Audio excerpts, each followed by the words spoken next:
कधीच नाही चुकणार तुमचे फेवरेट टीव्ही शोज झी5 सोबत, तेही एकदम फ्री। आरू, शाळेबाहेरचं काहीच खायचं नाहीये, डबा दिलाय तो सगळा संपवायचा आहे, कळलं? बाबा सोडायला येणार ना तुम्ही?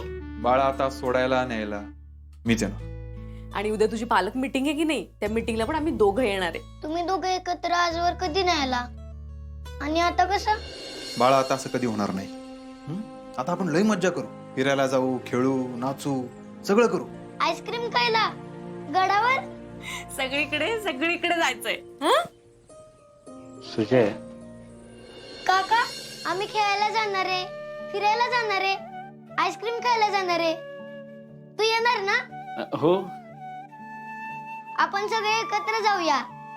हो जाऊया। फक्त काय ना, मला आता काम आहे, ते काम झाले की जाऊ। माझं काम झालं ना की मीच तुला रोज खेळायला घेऊन जाईन आणि आल्यावर तुझा अभ्यास पण घेईन। आरू, तुझा काहीतरी खाऊन घे, मी आलेच। आईला सांग काहीतरी खायला द्यायला, पण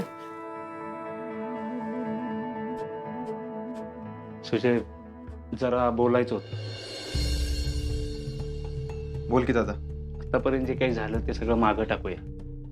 मी मनात काही ठेवत नाही, तू पण नको ठेव। दादा मी ठेवलंच नाही, फक्त जे झालं त्यासाठी मला एकट्याला जबाबदार धरत होती सगळी।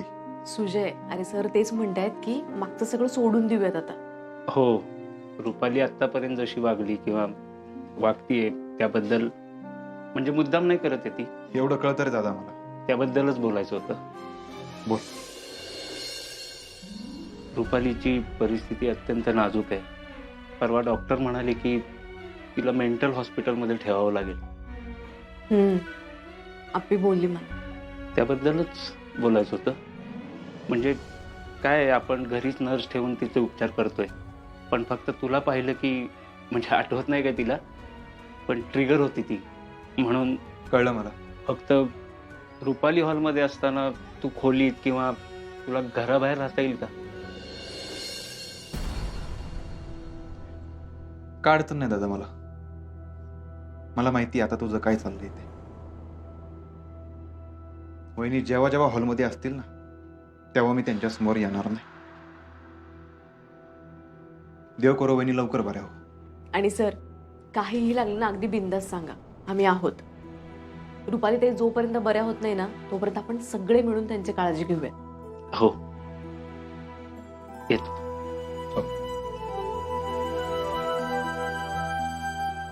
आपण कितीही मदत करायला गेलो ना यांना, तरी ती वेगळंच घेणार बघ। सुजय, अरे सर आता काय म्हणाले कळालं नाही का तुला?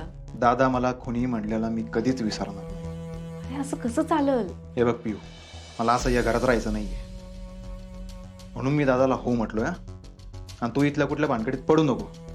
आता तू, मी आणि आरू, बस। मी आरूला सोडायला जातो।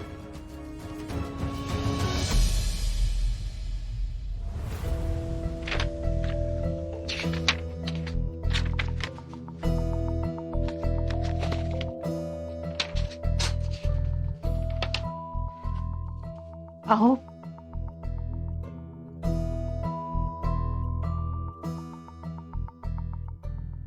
रुक्मिणी,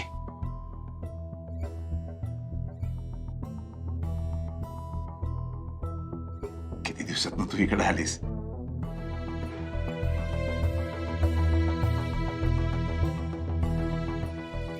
इथली अवस्था बघतीयस ना? अगं तुझं नसल्यामुळे हे सगळं।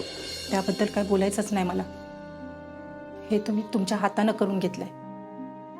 मी हे विचारायला आले की हे तुम्ही काय काढलंय नवीन आता? कशाचं?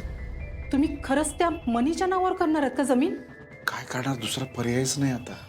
नाही नाही, असं कसं म्हणताय तुम्ही? हा सगळा घोड सुजाने घातलाय।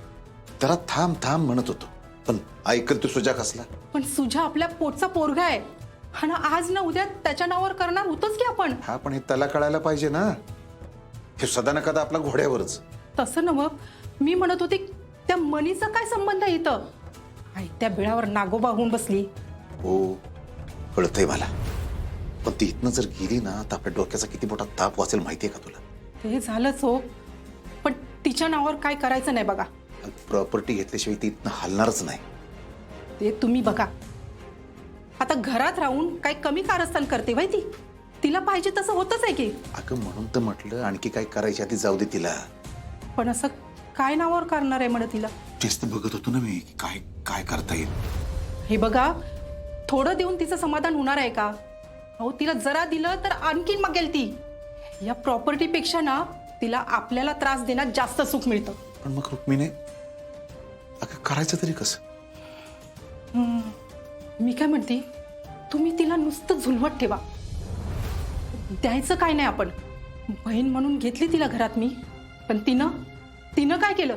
कुंकू चोरलं माझं. आणि आली तेव्हा कशी टेचात आलेली ती. आणि आता मीच घराची मालकीन म्हणलेली. अहो मला घराच्या बाहेर हाकलून द्यायला निघाली होती ती. आणि काय काय म्हणली होती तेव्हा? केरसुनी म्हणली होती मला. विसरली नाही ती मी अजून. तुमच्या मनात तिच्याविषयी लय राग आहे मला माहिती. हसणारच की, कसा नसल. खरी चूक माझीच आहे. चूक तुमची झालीच आहे म्हणा. हो पण तुम्हाला धमकावून लग्न केलं नव्हतं तिनं. तुमच्या मर्जीनं तर नाही झालं. हा ते बी खरंच आहे म्हणा. आणि मी बघितलंय की तुम्हाला रक्ताचं पाणी करताना, हे सगळं घर उभं करताना, घाम गाळताना, कष्ट करताना, अहो अक्षरशः झिजलात तुम्ही हे सगळं उभं करताना. आणि आता तिला असंच देऊन टाकायचं का? हो आपल्या पोरांचा तरी विचार करा जरा. स्वप्नीलला तर काय आता मूलबाळ होणार नाही, पण त्याच्या म्हातारपणाची तरतूद आपणच करून ठेवायला हवी. रुक्मिणी अगं तिच्याकडं माझं माहिती आहे मला. हा माहिती आहे तिच्याकडे तुमचं गुपित आहे ते. पण तुम्ही घाबरू नका. आता आपण घरातले सगळे हळूहळू एकत्र येतो आहेच की. मग काय करणार आहे ती?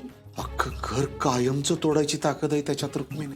असू दे की, पण तुम्ही तिला काय द्यायचं नाही म्हणजे नाही. हो ती किती कपटी आहे ना हे चांगलंच माहित आहे मला. ती तुमच्याकडून जमीन घेईल आणि जाता जाता तुमचं गुपित अख्ख्या घराला सांगून जाईल. कळतंय का तुम्हाला? काही झालं ना तरी तुम्ही तिच्यावर अजिबात विश्वास ठेवायचा नाही. मला सुद्धा शंका आहे. तुम्हाला शंका आहे पण मला खात्री आहे. सुजाच्या बाबतीत काय केलं माहिती आहे ना? हो त्यांनी तो व्हिडिओ डिलीट करतो म्हणले आणि जपून ठेवलेला. एकदम खरंय रुक्मिणी. नाही देणार मी तिला काय. तू विश्वास ठेव माझ्यावर. रुक्मिणी तुझ्या हातचा फक्कड चहा करशील का? आलं टाकून.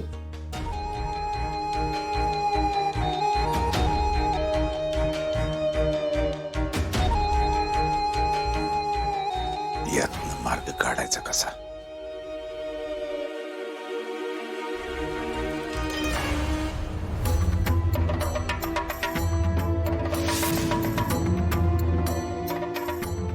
सापडला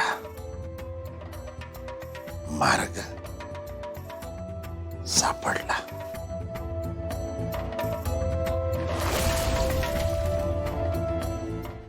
झी5 ॲप डाउनलोड करा आणि पहा सर्व एपिसोड्स एकदम फ्री.